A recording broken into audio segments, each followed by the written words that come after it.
Hi, everyone, and welcome to this week's Encouraging Words for School Counselors podcast. I'm Matt Fleck, former high school counselor, now with Inspire Success. Glad you're with us.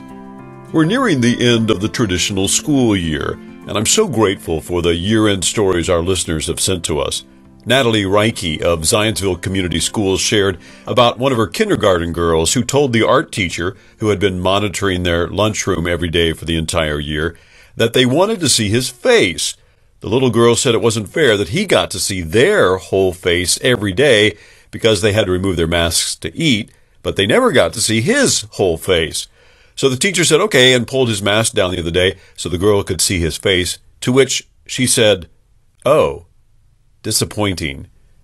You gotta have a thick skin in this education business. One of our listeners had to laugh when she found an error while scanning the state's list of non-public schools, where it was supposed to say Our Lady of Perpetual Hope School.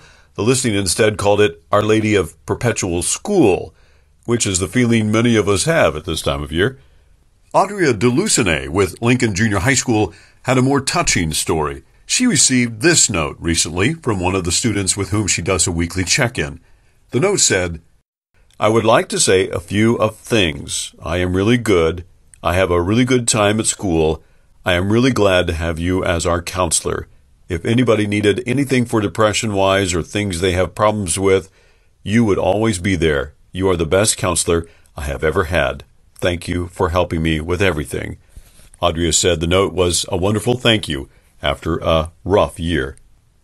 This is also the end of the school year for students who are becoming school counselors.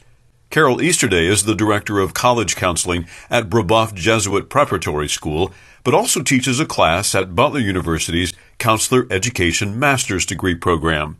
She and co-instructor Amy Marsh have been very impressed with those who are preparing to become school counselors.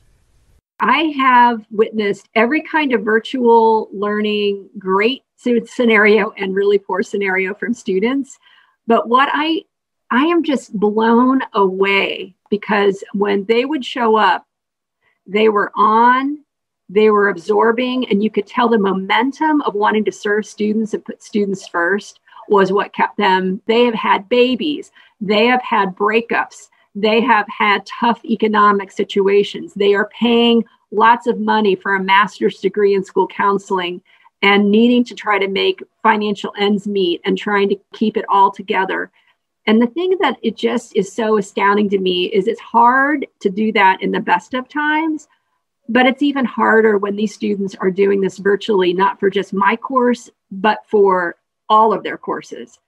Carol says the conscientiousness and quality of the work from her students who are preparing to be school counselors is deeper and more engaging than she's ever seen, and their skills at using technology and resources to target support for all students is inspirational. I would just say that underneath it all, though, is just this drive to serve students and to do it well, no matter whether they're in a rural environment or in an urban environment or in-state or out of state. I mean, they're showing up and they're doing it. And I think they're also active in their state organizations, and they're also active in terms of helping legislatures better understand really what it means to be an effective school counselor, not waiting for people to come ask them for help, but they're basically putting the agenda in front of legislatures and saying, this is what we can do, and this is how we can bridge the gaps and some of the concerns that some of you outside of education have. And I think this generation of school counselor that's coming up through the ranks is best positioned to really show the superpowers that school counselors have always had. But I see them as better able to communicate that to folks who hold the power and the money. Fortunately, this is not a phenomenon that Carol believes is only happening in her classroom. She's optimistic about the future of school counseling because she believes this spirit and attitude and drive of rising school counselors is a national trend. People worry about, well, what's going to happen to school counseling, but I am here to tell you that I think it's going to be the best ever, because these students were so absolutely engaged the entire time. And I'm going to tell you this, I don't think I'm that interesting. I can assure you, I am not that interesting. But even with that said, I just think these Butler students, and I think this is true for all graduate students in school counseling programs, they are showing up, They are pouring their hearts and souls into it, and they're making it work. And I think that that is an indication that we're going to be okay.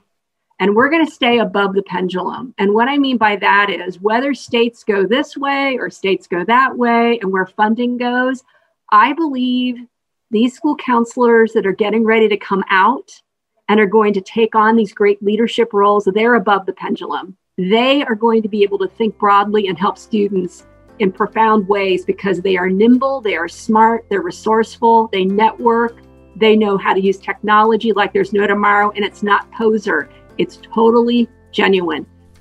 It's an inspiring and hopeful message. Thanks, Carol and Natalie and Audria for your end of the school year stories.